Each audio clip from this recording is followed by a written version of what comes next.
오늘 우리에게 주시는 하나님의 말씀은 히브리서 12장 1절에서부터 3절까지의 말씀입니다. 신약성경 366면에 있습니다. 히브리서 12장 1절에서 3절까지의 말씀입니다.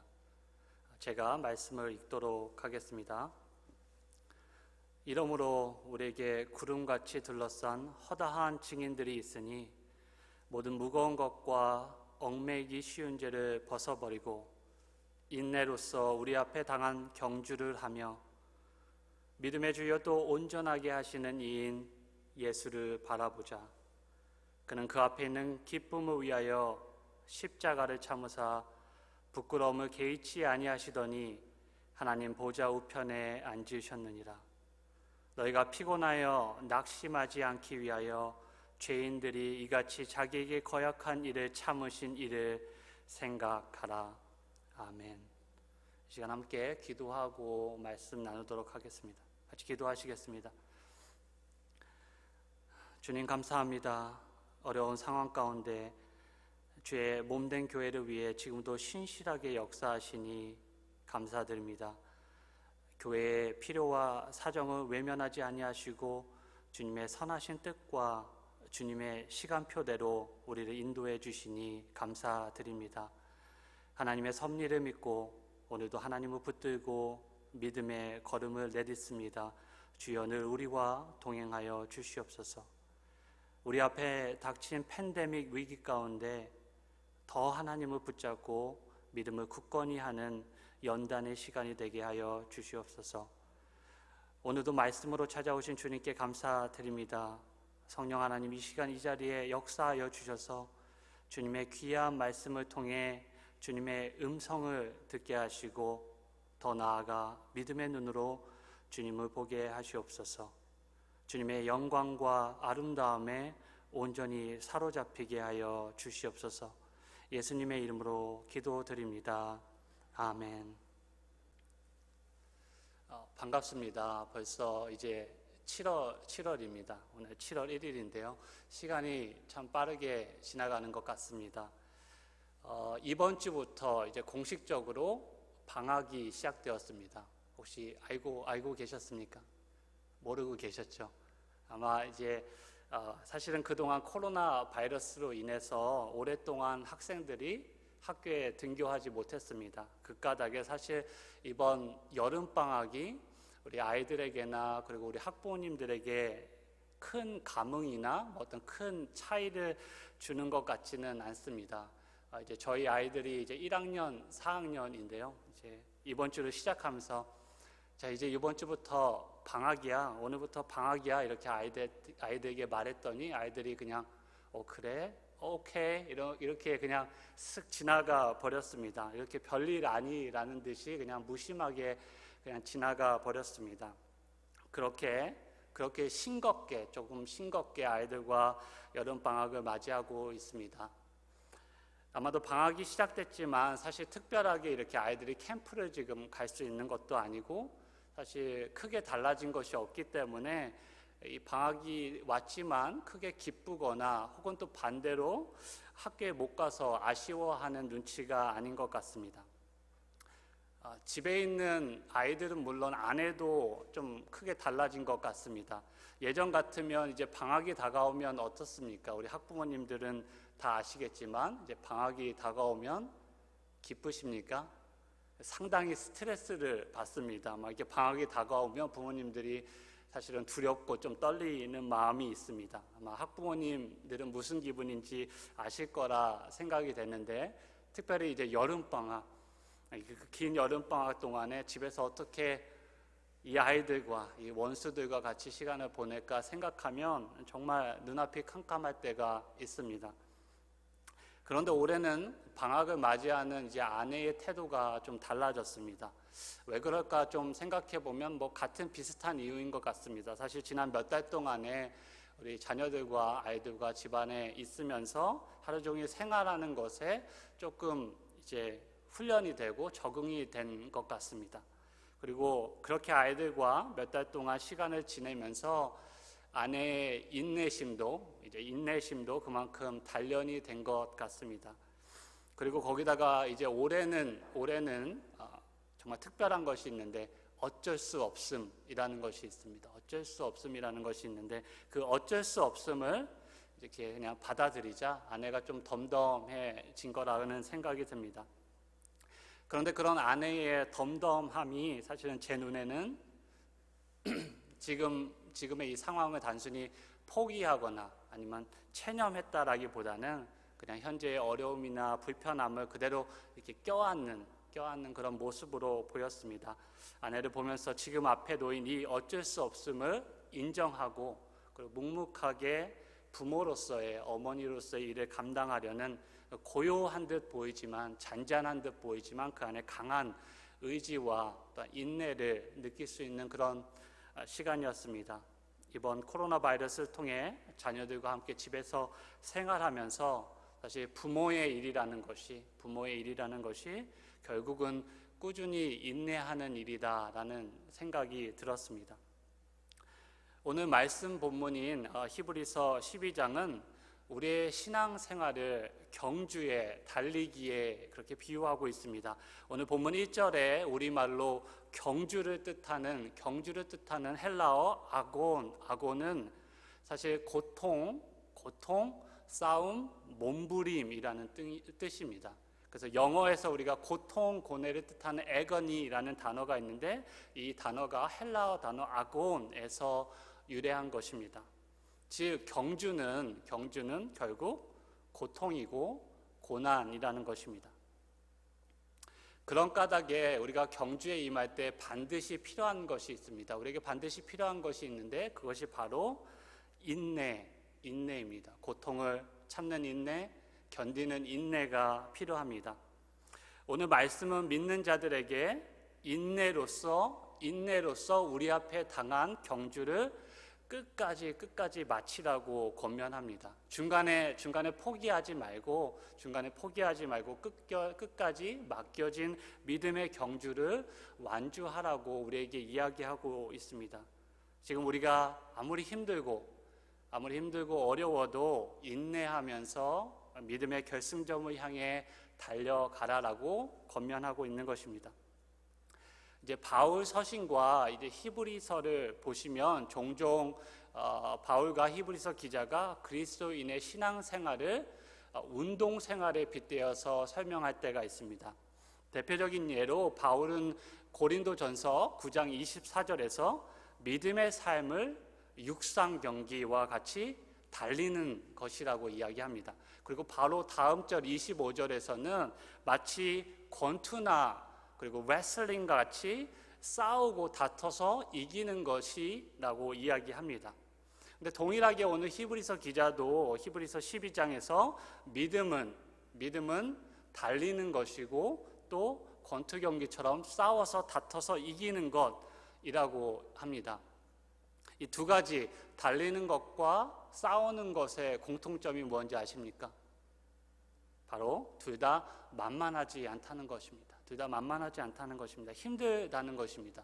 힘들어서 그래서 중간에 포기하고 싶을 때가 있다라는 것입니다. 그런 유혹이 강하게 들 때가 있다는 것이 바로 공통점입니다.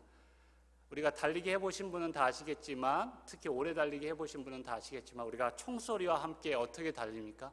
힘껏 달리기 시작합니다.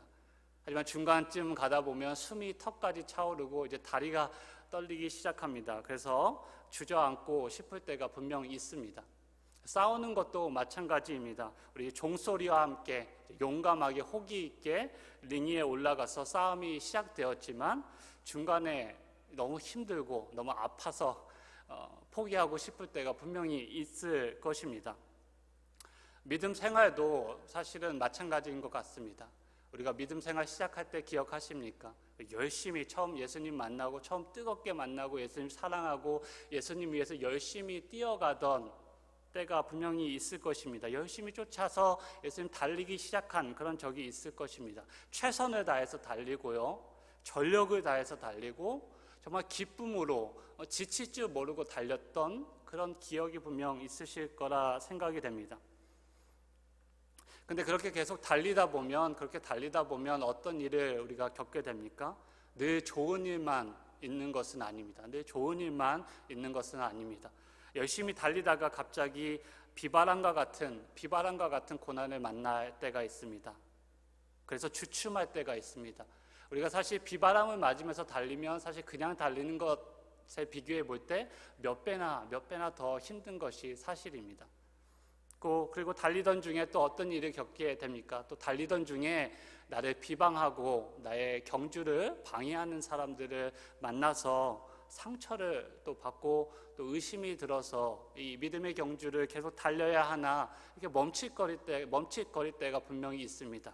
내가 왜 지금 이렇게 달리고 있나? 내가 무엇을 위해서 달리고 있나? 이런 외로운 마음이 들 때도 있고 의심이 들 때도 있습니다. 실제 마라톤이나 이제 오래 달리기를 해보신 분들은 공감하시겠지만 사실 마음이 복잡하면 금방 포기하고 싶을 때가 있습니다. 금방 이 경주하는 것이 흔들릴 때가 있습니다. 세 번째로 또 믿음의 경주를 하다 보면 어떠한 순간에 마주하게 됩니까? 달리다 보면 넘어질 때가 있습니다. 가끔 예전에 운동장 기억하실지 모르겠지만 돌도 있고 막 이렇게 거친 운동장을 달리다 보면 걸려서 넘어질 때도 있습니다.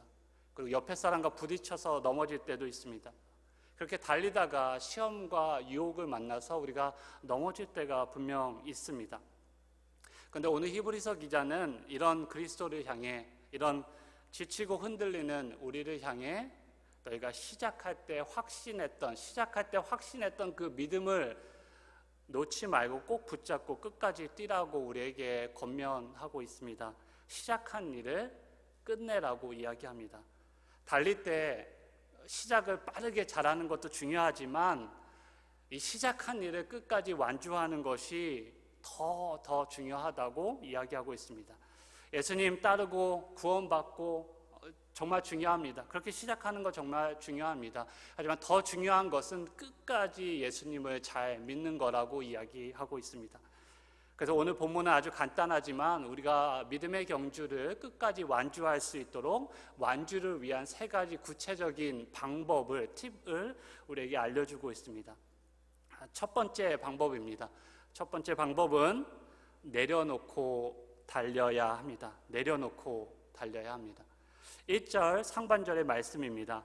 모든 무거운 것과 얽매이기 쉬운 죄를 벗어버리고 그렇게 다 벗어버리고 믿음의 경주에 참여하라고 이야기합니다. 사실 인간을 봤을 때 우리가 생물학적으로 봤을 때 얼마나 연약한 존재입니까? 지금도 사실은 이 눈에 보이지 않는 작은 바이러스 때문에 우리가 한없이 연약해지는 것을 우리가 실제로 지금 목격하고 보고 있습니다. 지금 며칠 전에 통계를 보니까 전 세계적으로 지금 코로나 바이러스에 걸린 사람의 숫자가 1,000만 명이 넘었습니다. 그리고 코로나 바이러스로 인해서 그 눈에 보이지 않는 그 바이러스로 인해서 사망한 사람들의 숫자가 50만 명이나 됩니다. 너무나 안타깝지만 얼마나 인간이 연약한지 이번 기회를 통해서 새삼 깨닫게 됩니다.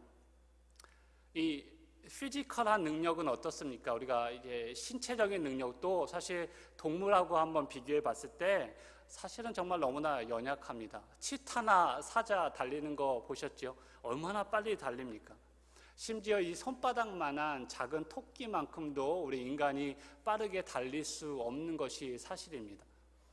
그리고 우리 그 큰 고릴라는 자신의 그냥 능력으로 그 큰 우리 SUV 자동차 같은 거 한 대를 그냥 쉽게 들어 올릴 수 있다고 합니다. 근데 우리는 어떻습니까? 이제 우리 어디죠? 그 슈퍼마켓에 가서 코스코에서 파는 그 생수팩을 카트에 실는 것도 사실은 버겁습니다. 그것을 꺼내서 또 차에다 실는 것도 사실은 버겁습니다. 쉽지 않습니다. 그렇게 인간이 연약한데 이 연약한 존재가 어떻게 오랫동안 생존할 수 있었을까요? 인간이 자연 상태에서 오랫동안 살아남을 수 있었던 이유 중에 하나가 바로 놀라지 마십시오. 인간의 몸에 털이 없기 때문이라고 합니다. 인간의 몸에 동물처럼 그 두껍고 아주 그 비대한 털이 없기 때문이라고 합니다. 인간과 동물을 구별지을 수 있는 가장 중요한 특징은 바로 다른 동물들에 비해서 두꺼운 털을 가지고 있지 않은 것, 그것이 특징이라고 합니다. 그 두꺼운 털 대신에 우리가 갖고 있는 것이 무엇입니까? 바로 이 미세한 수백만 개의 땀구멍을 우리가 갖고 있습니다. 그래서 그것이 주는 효과가 무엇이냐면, 인간은 그 두꺼운 털이 있는 동물에 비해서 열을 식히는데 우리가 훨씬 더 유리하다는 것입니다. 아마 지금 집에서 강아지 키우시는 분들 계시겠지만, 여름철에 특히 이렇게 긴 털을 가진 강아지들이 지금같이 더울 때 이제 쉽게 헉헉거립니다. 이 열을 쉽게 가라앉힐 수가 없어서 헉헉거리다가 금방 기력이 떨어지게 됩니다. 근데 털이 많은 사자나 호랑이들은 어떻겠습니까? 아무리 순간적으로 빨리 달린다고 해도 오랫동안 달리게 되면 그 무거운 털 때문에 체온이 금방 올라가서 고체온증으로 금방 지치고 만다는 것입니다. 하지만 반대로 인간은 이 전신에 있는 이 땀구멍으로 땀을 흘리고 그것으로 몸의 체온을 쉽게 조절할 수 있다는 것입니다. 땀이 나면 그 땀이 어떻게 됩니까? 물처럼 땀이 나게 되죠. 그 땀이 나면 그 땀이 증발하면서 우리의 온도를 자연스럽게 냉각시키고 낮춰주는 역할을 하는 것입니다. 그래서 육상 선수마다, 모든 달리는 선수마다 이제 통풍이 잘 되고 바람이 잘 통하고 얇고 가벼운 옷을 입고 경주를 하게 되는 것입니다. 이 점 때문에 인간이 다른 동물에 비해 힘이 강하거나 빠르지는 못해도 더 오래, 더 많이 달릴 수 있다는 것입니다. 실제로 20km, 30km를 쉬지 않고 달릴 수 있는 존재가 바로 인간입니다. 동물은 그렇게 오래 쉬지 않고 달릴 수 없습니다. 우리에게 짐승과 같이 두꺼운 털이 있다면 절대 불가능한 일일 것입니다. 이런 점에서 어떤 분은 인간을 이렇게 설명합니다. 인간은 달리기 위해 태어난 존재이다. 인간은 달리기 위해 태어난 존재이다. 우리가 사실은 많은 시간들을 책상에서 앉고 의자에 앉아서 시간을 보내지만, 인간은 사실은 달리기 위해 태어난 존재이다, 이렇게 이야기하기도 합니다. 근데 저는 마찬가지로 하나님 나라의 백성인 우리도 달리기 위해 태어난 존재, 달리기 위해서 부름받은 존재라는 생각이 듭니다. 믿음의 경주도 실제 달리기와 같습니다. 믿음의 경주에 앞서서 우리의 경주를 방해하는 것과 모든 무거운 것을 먼저 어떻게 해야 합니까? 벗어버려야 합니다. 두꺼운 털옷과 같이 경주를 방해하는 것이 있다면 벗어버려야 합니다. 그리고 우리의 최대한 무게를 줄여야만 하는 것이 줄여야 합니다. 최대한 가벼운 운동화와 운동복을 입고 달려야 합니다. 우리가 좀 더 빨리 달리고 싶다면, 좀 더 오래 달리고 싶다면, 끝까지 완주하고 싶다면 우리의 무게를 최대한 줄여야 합니다. 너무나 당연한 이치입니다.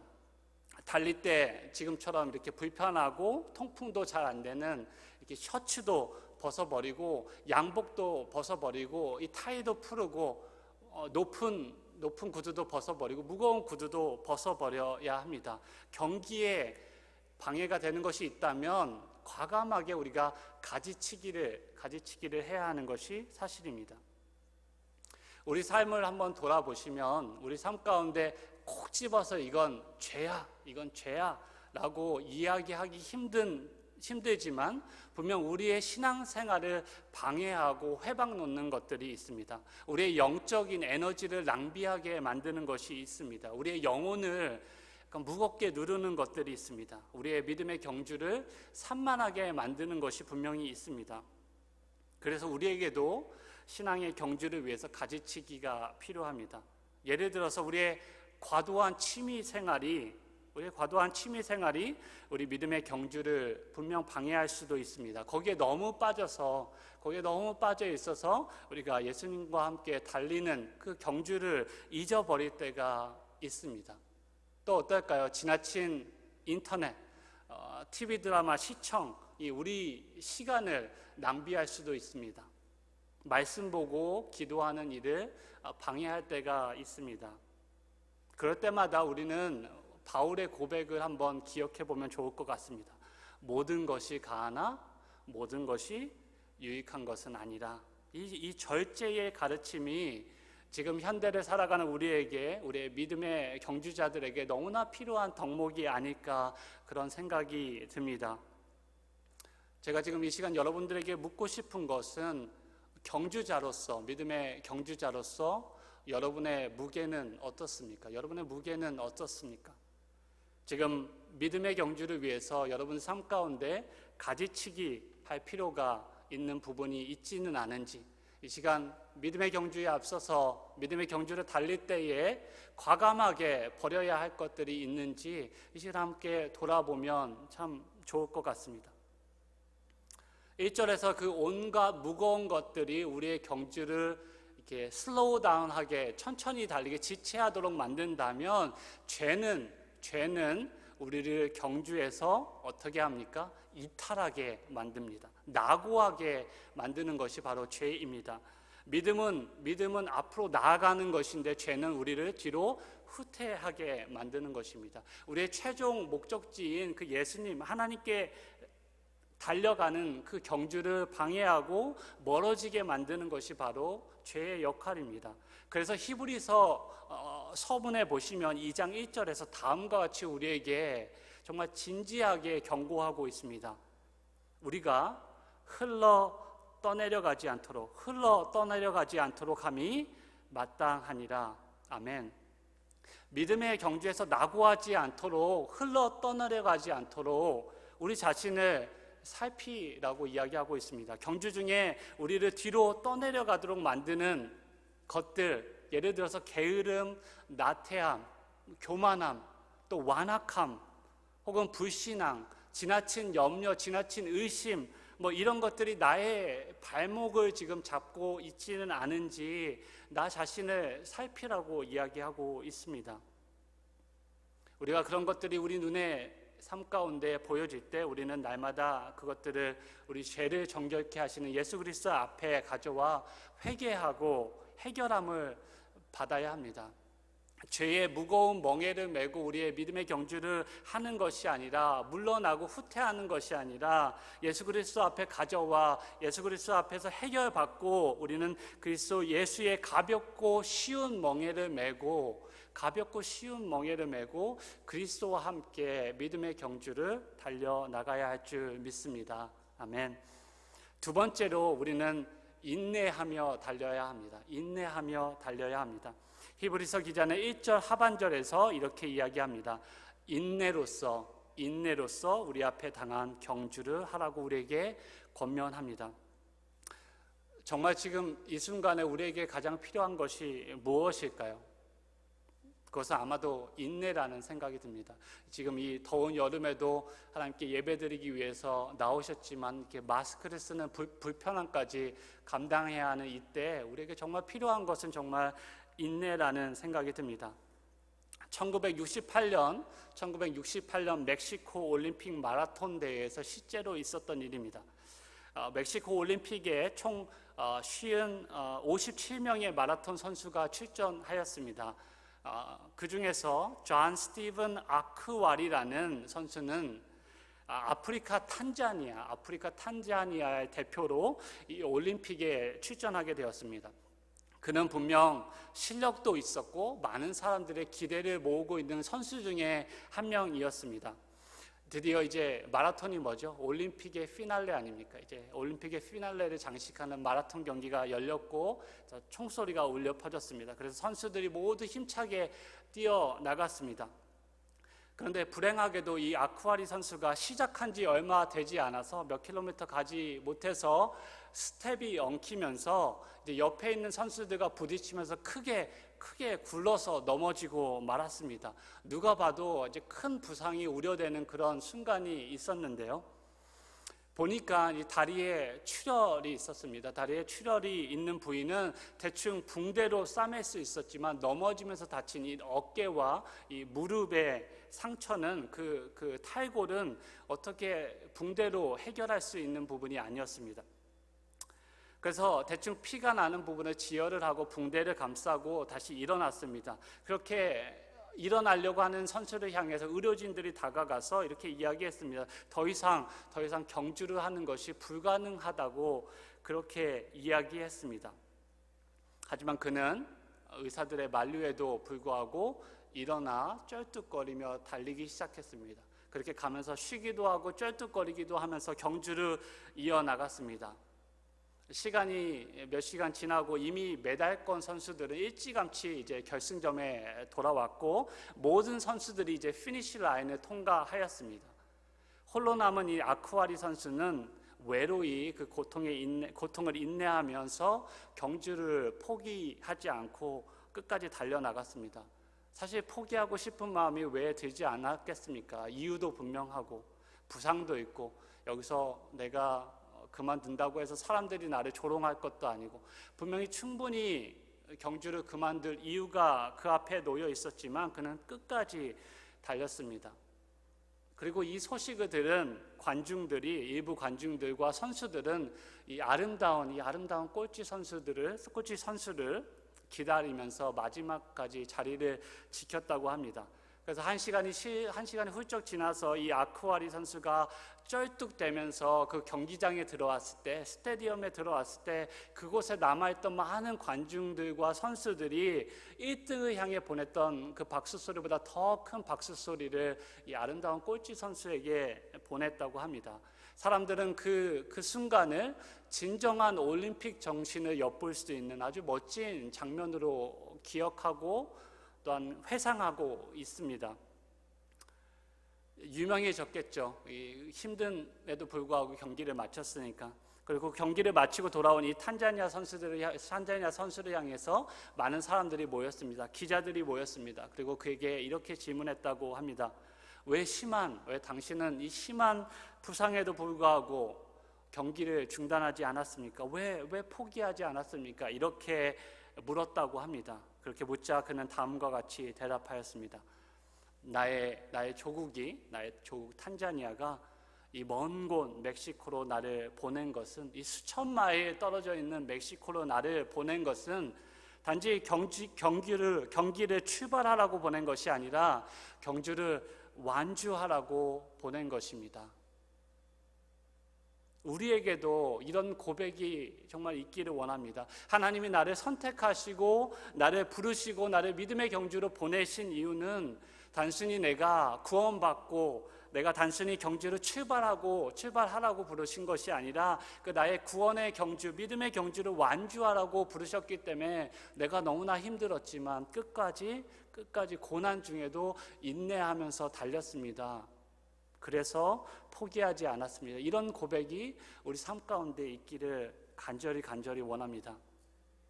믿음의 경주에서 중요한 것은 단순히 순위만이 아닙니다. 하나님 나라의 그 결승점을 통과할 때 예수님께서 뭐라고 말씀하셨습니까? 나중된 자가 먼저 되고 먼저 된 자가 나중되는 그 순위의 역전이 분명히 있을 거라고 우리에게 말씀하셨습니다. 또한 경주를 빨리 시작하는 것도 중요하지만 그것이 전부는 아닙니다. 시작하는 것이 전부라면 이 탄자니아 선수는 이미 실패한 선수입니다. 왜냐하면 시작부터 넘어졌기 때문입니다. 하지만 과연 이 선수가 정말 실패한 선수일까요? 저는 그렇게 생각하지 않습니다. 경기를 잘 시작하는 것보다 시작한 경기를 잘 끝내는 것이 더 중요합니다. 우리도 지난 1년간 아까 기도해 주신 것처럼 담임 목사님의 부재 가운데 많은 인내가 필요한 순간들이 정말 있었습니다. 그런데 거기에 코로나 바이러스 사태까지 겹쳐서 우리에게 더 큰 인내, 더 많은 인내가 필요했습니다. 하지만 우리가 낙심하지 않고 포기하지 않고 인내하고 끝까지 기도를 붙들고 견딘 가운데, 그렇게 인내한 가운데 지난주 공동의회를 통해서 장성원 목사님을 제4대 이글스필드 담임 목사님으로 청빙하게 되었습니다. 정말 감사한 일입니다. 함께 오랫동안 기도하고 기다렸던 만큼 정말 감격스러운 일입니다. 하지만 동시에 그 감사와 감격에도 불구하고 여전히 끝나지 않는 코로나 위기로 많은 분들이 여전히 교회를 걱정하시고 염려하고 계시리라 생각이 됩니다. 우리가 개인적으로 정말 바라기는 이제 새로운 목사님도 모셨고 이제 힘차게 새롭게 출발해야 하는데, 다시 비상에서 날아올라야 하는데, 지금 코로나 바이러스로 인해서 상황이 여의치 않다고 걱정하는 분들이 분명 계시리라 생각이 됩니다. 그 마음을 충분히 이해하고 또한 공감합니다. 하지만 지금까지 살펴본 것과 같이 믿음의 경주는 시작하는 것보다 끝까지 완주하는 것이 더 중요합니다. 끝까지 완주하는 것이 더 중요하다면 지금이야말로 같이 달릴 수 있는, 서로가 필요하고 함께 인내하며 달릴 수 있는 얼마나 좋은 순간입니까? 고난을 함께 나누며 불편하지만 불편함을 인내하며 그렇게 예수님의 발자취를 따라 뛰어갈 수 있는 복된 시간이 아니겠습니까? 우리가 좀 더디게 느리게 출발할지 모르겠지만 우리 이글스필드 교회가 포기하지 않고 끝까지 참고 인내로 믿음의 경주를 마칠 수 있기를 소원합니다. 아멘. 우리가 믿음의 경주를 할 때 마지막으로 세 번째로 기억해야 할 것은 바로 우리의 시선을 고정하고 달리는 것입니다. 셋째, 우리는 바라보고 달려야 합니다. 오늘 본문 2절, 3절 말씀을 제가 다시 한번 읽겠습니다. 믿음의 주요 또 온전하게 하시는 이인 예수를 바라보자. 그는 그 앞에 있는 기쁨을 위하여 십자가를 참으사 부끄러움을 개의치 아니하시더니 하나님 보좌 우편에 앉으셨느니라. 너희가 피곤하여 낙심하지 않기 위하여 죄인들이 이같이 자기에게 거역한 일을 참으신 이를 생각하라. 아멘. 믿음이란 무엇입니까? 우리가 지금까지 계속 믿음의 경주 이야기했는데 믿음이란 무엇입니까? 믿음은 보는 것입니다. 믿음은 보는 것입니다. 주님을 바라보는 것입니다. 그것이 간단하게 이야기하면 믿음입니다. 믿음으로 사는 삶이란, 거듭난 삶이란 이제 주님 바라보며 사는 삶인 것입니다. 우리 바라보고 지금까지 살았다면 내가 거듭난 이후에는 내가 예수님 바라보면서 사는 것, 그것이 바로 믿음의 삶인 것입니다. 그리고 믿음의 삶을 살아갈 때에 이전에는 차마 볼 수 없었던, 하지만 지금은 신령한 눈으로, 믿음의 눈으로 새로운 것들을 보게 되는 것, 그것이 바로 믿음의 삶인 것입니다. 바울을 한번 잠시 보기 원합니다. 바울이 교회를 핍박하고자 길을 나섰다가 다메섹 도상에서 어떠한 체험을 하게 되었습니까? 하늘에서 호련히 비치는 빛이 그 빛이 어떻게 되었습니까? 눈이 다치고 말았습니다. 예수님 만나고 그 육신의 눈이 다친 것입니다. 그리고 어떻게 되었습니까? 그 육신의 눈이 벗겨지고 믿음의 눈이 열렸습니다. 그리고 그 후에 그는 어떠한 삶을 살았습니까? 온전히 그 주님의 아름다우심에, 주님의 영광에 사로잡힌 믿음의 삶을 살게 되었습니다. 그래서 바울은 거듭난 자신의 삶을 다음과 같이 이야기하고 있습니다. 우리 빌립보서 3장 14절 말씀입니다. 제가 읽도록 하겠습니다. 표대를 향하여 그리스도 예수 안에서 하나님이 위에서 부르신 부름의 상을 위하여 달려가노라. 아멘. 고린도전서 9장 26절 말씀도 같이 보겠습니다. 그러므로 나는 다름질하기를 향방 없는 것 같이 아니하고 싸우기를 허공을 치는 것 같이 아니하며 라고 고백하고 있습니다. 바울이 이제는 갈 곳을 몰라서 이리저리 방황하는 것이 아니라 이제는 목표를 분명히 바라보며 달려간다는 것입니다. 목표를 바라보고 뜻을 정하여 달려간다는 것입니다. 이처럼 보는 것과 달려가는 것은 사실은 같은 것입니다. 믿음 안에서 보는 것 그리고 달려가는 것은 같은 것입니다. 우리가 결승점이 어디 있는지 분명히 보아야 우리가 달려갈 수 있는 것입니다. 구약의 예를 한번 살펴보기 원합니다. 가나안 땅을 정탐하러 간 여호수아와 갈렙이 다른 10명의 스파이들과 다른 점이 무엇입니까? 10명의 정탐꾼은 무엇을 보았습니까? 가나안 땅을 정탐하고 그들은 이렇게 이야기합니다. 우리는 능히 올라가서 그 백성을 치지 못하리라. 그들은 우리보다 강하니라. 그것을 보았습니다. 하지만 여호수아와 갈렙은 그들은 우리의 먹이라, 그들의 보호자는, 그들의 신은 그들에게서 떠났고 여호와 하나님이 우리와 함께 하시느니라. 그들을 두려워하지 말라. 이렇게 이야기하고 있습니다. 차이가 무엇입니까? 그들의 차이가 무엇입니까? 바로 육의 눈으로, 인간적인 눈으로 보면 보이지 않을 것을 여호수아와 갈렙은 영의 눈으로, 믿음의 눈으로 가나안 땅을 바라본 것입니다. 그렇게 바라보니까 전혀 다른 것이 보였던 것입니다. 우리가 육의 눈으로 보면, 인간적인 눈으로 보면 하나님이 사라집니다. 그리고 뭐만 보입니까?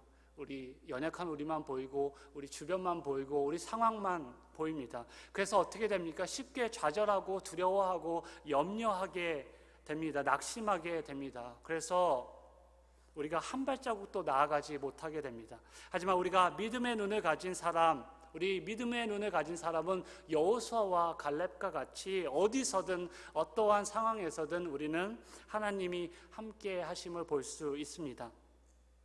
믿음의 눈은 이처럼 하나님을 확인하고 하나님의 섭리를 신뢰하고 그것을 따라가게 만드는 것입니다. 그래서 담대히 나아갈 수 있고 고난이 있어도 인내하며 하나님이 약속하신 그것을 향해서 나아갈 수 있는 것입니다. 고난하면 무엇이 떠오르십니까? 고난하면 누가, 어떤 인물이 떠오르십니까? 바로 욥이 떠오릅니다. 욥이 떠오르죠. 그가 정말 너무나 힘든 그 모든 고난의 긴 여정을 마치고 난 후에 욥기 42장을 보시면 그가 다음과 같이 고백하고 있습니다. 그의 고백을 볼 때 그가 어떻게 성숙해 갔는지 우리는 확인할 수 있습니다. 그의 고백에서 고난으로 그의 신앙이 한층 더 성숙해진 것을 볼 수 있습니다. 그것을 우리가 이 시간 발견했으면 좋겠습니다. 우리 욥기 42장 2절에서 5절까지의 말씀을 우리 천천히 한번 묵상하듯 한번 읽어봤으면 좋겠습니다. 2절부터 제가 읽도록 하겠습니다. 주께서는 못하실 일이 없사오며 무슨 계획이든지 못 이루실 것이 없는 줄 아오니 무지한 말로 이치를 가리는 자가 누구니이까? 나는 깨닫지도 못할 일을 말하였고 스스로 알 수도 없고 헤아리기도 어려운 일을 말하였나이다. 이제 내가 말하겠사오니 주는 들으시고 내가 주께 묻겠사오니 주여 내게 알게 하옵소서. 5절 말씀입니다. 내가 주께 대하여 귀로 듣기만 하였사오나 이제는 눈으로 주를 배움나이다. 이제는 눈으로 주를 배움나이다. 사랑하는 성도 여러분, 이 어려운 상황 가운데 우리도 욥과 같이 우리의 눈을 들어서 믿음의 주여, 우리를 온전하게 하시는 주 예수 그리스도를 바라보시기를 소망합니다. 수많은 어려움들이 우리를 에워싸고 있습니다. 이 막막한 미래를 생각하면 저도 마찬가지고 두렵고 마음이 요동칠 때가 있습니다. 하지만 이럴 때 지금이야말로 우리가 믿는 하나님이 누구인가 욥과 같이 진지하게 묵상할 때라고 생각이 됩니다. 갑자기 예고 없이 닥친 이 절망과 어려움으로 믿음의 경주 가운데 멈춰서 계신 분들이 분명 계실 것입니다. 갑자기 찾아온 삶의 그 무거운 무게 때문에 그것이 너무 무거워서 정말 주저앉아 버리고 싶을 때가 사실 요즘 얼마나 많이 있습니까? 그래서 한 발자국도 나아가지 못할 때가 있습니다.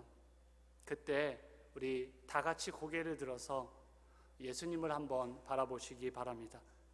십자가 앞에서 하나님의 뜻을 이루고 십자가에서 우리의 영혼을 바라보시며 그 험한 십자가를 어떻게 극복하셨습니까? 기쁨으로 참으셨던 그 주님을 바라볼 수 있기를 원합니다. 우리를 위해서 그 십자가의 부끄러움도 개의치 아니하시고 우리 주 예수 그리스도를 우리 고난 가운데 있지만 우리의 믿음의 눈을 들어 그분을 바라볼 수 있는 시간이 될 수 있기를 원합니다. 죄인인 우리를 위해서 우주를 가로질러 이곳까지 달려오신 그 십자가에 달리신 하나님을 한번 바라보시기 원합니다. 그분은 본체 고통과는 거리가 먼 분이셨습니다.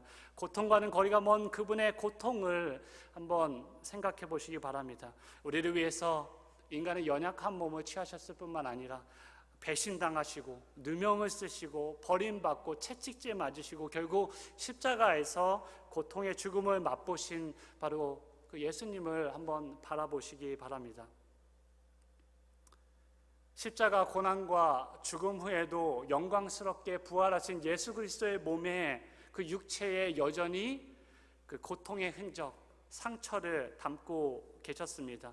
못자국과 창자국이 그대로 남아 있었습니다. 상처가 남아 있었습니다. 그렇게 우리의 고통의 흔적을 자신의 몸에 영원히 새기셨습니다. 그 주님을 우리가 바라볼 수 있기를 원합니다. 우리가 믿음의 눈을 들어 그 주님을 바라볼 때에 우리는 분명 히브리서 기자가 이야기한 것처럼 피곤한 손과 연약한 무릎을 일으켜 세우고 다시 믿음의 경주를 힘차게 달릴 수 있을 줄 믿습니다. 이 시간 설교를 마무리하면서 제가 요즘 속된 말로 이제 꽂힌 찬양이 있는데 바로 시선이라는 찬양입니다. 이 찬양의 가사를 한번 함께 묵상해 보기 원합니다. 이 스크린을 보시면서 천천히 그 가사가 전달해주는 메시지와 그 깊이를 한번 묵상할 수 있으면 좋을 것 같습니다. 아주 가사가 간결하지만 참 그 가사 안에 참 깊은 메시지와 영감을 담고 있는 것 같습니다. 스크린에 뜨나요? 우리 같이 제가 가사를 천천히 한번 읽어드리도록 하겠습니다. 내게로부터 눈을 들어 주를 보기 시작할 때 주의 일을 보겠네. 내 작은 마음 돌이키사 하늘에 꿈꾸게 하네. 주님을 볼 때 내게로부터 눈을 들어 주를 보기 시작할 때 주의 일을 보겠네. 내 작은 마음 돌이키사 하늘에 꿈꾸게 하네. 주님을 볼 때 모든 시선을 주님께 드리고 살아계신 하나님을 느낄 때 내 삶은 주의 역사가 되고 하나님이 일하기 시작하네. 성령이 나를 변화시켜 모든 두려움 사라질 때 주의 일을 보겠네. 황폐한 땅 한가운데서 주님의 마음을 알게 되리. 주님을 볼 때 모든 시선을 주님께 드리고 살아계신 하나님을 느낄 때 내 삶은 주의 역사가 되고 하나님이 일하기 시작하네. 아멘. 이제 함께 기도하겠습니다. 내가 이미 얻었다 함도 아니요 온전히 이루었다 함도 아니라 오직 내가 그리스도 예수께 잡힌 바 된 그것을 잡으려고 달려가노라. 주께서 우리를 믿음의 경주자로 부르심에 감사드립니다. 부족한 우리를 하나님 나라의 대표로 부르심에 영광과 찬송을 올려드립니다. 이 시간 누구도 흘러 떠내려가지 않도록 주님이 우리를 꽉 붙잡고 계심을 알게 하시고 우리도 주님을 위해 주님과 함께 주님 안에서 믿음의 경주를 완주할 수 있도록 주여 은혜를 베풀어 주시옵소서. 갑자기 찾아온 코로나 위기 가운데 잠시 주춤하였지만 이제 다시 몸과 마음을 일으켜 믿음의 경주를 이어나가려고 합니다. 시작한 믿음의 경주를 끝까지 완주할 수 있도록 주여 도와주시옵소서. 우리 주위에 넘어진 자들을 격려하게 하시고 위로하게 하시고 함께 일으켜 달릴 수 있도록 주여 도와주시옵소서. 우리에게 경주의 동반자요 믿음의 목사님을 보내주심에 감사드립니다. 이제 정말 하나가 되게 하시고 함께 믿음의 경주를 달리게 하시옵소서. 방해하는 것을 털어버리고 고난 가운데 함께 인내하며 우리의 시선을 주님께 고정하며 함께 달려나갈 수 있도록 주여 크신 은혜를 허락하여 주시옵소서. 이 모든 말씀을 우리를 온전하게 하시고 완전하게 하시는 예수님의 이름으로 기도드립니다. 아멘. 이 시간 함께 주기도문을 고백함으로 예배를 마치도록 하겠습니다. 하늘에 계신 우리 아버지여, 이름이 거룩히 여김을 받으시오며 나라가 임하시오며 뜻이 하늘에서 이루어진 것 같이 땅에서도 이루어지이다. 오늘 우리에게 일용할 양식을 주시옵고 우리가 우리에게 죄 지은 자를 사하여 준 것 같이 우리 죄를 사하여 주시옵고 우리를 시험에 들게 하지 마시옵고 다만 악에서 구하시옵소서. 나라와 권세와 영광이 아버지께 영원히 있사옵나이다. 아멘.